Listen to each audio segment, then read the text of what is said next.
Following the 2020 election results that presented a Biden-Harris victory, Mississippi, Trump supporters flocked to the state capitol with continued support for President Trump's push to declare this election. 12 News' Deidre Briscoe is live outside of the state capitol where the rally was held. Deidre?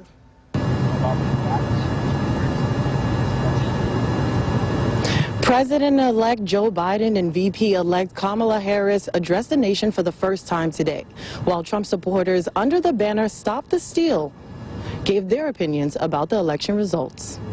A long re-election campaign has come to an end for Donald Trump, with Joe Biden projected as the 46th president. COVID-19 ushered in a new way of how some ballots were casted and counted.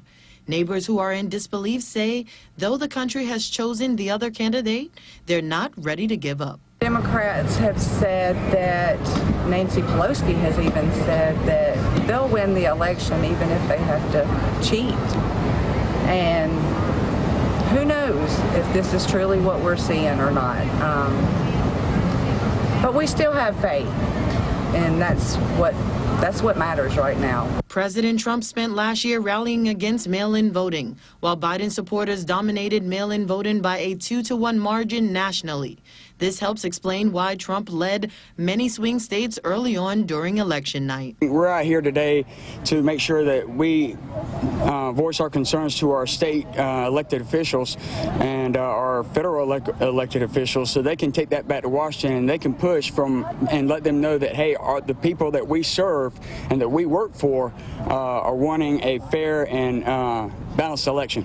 One political science professor believes the problem is lack of a national plan. He says a policy needs to be put in place that will promote a uniform protocol instead of 50 separate sets of election laws. We don't have a national policy on voting in a presidential election, electoral protocols.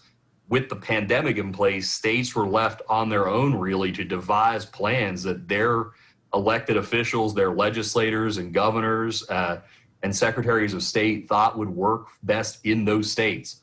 Joe Biden is president-elect, but the results still need to be certified, and there are still results to come from Alaska, Arizona, Georgia, and North Carolina, and votes are still legally able to come in here in Mississippi. In Biden's speech tonight, he asked Trump supporters to give him a chance. Reporting out of the Mississippi State Capitol, Deidre Briscoe, 12 News.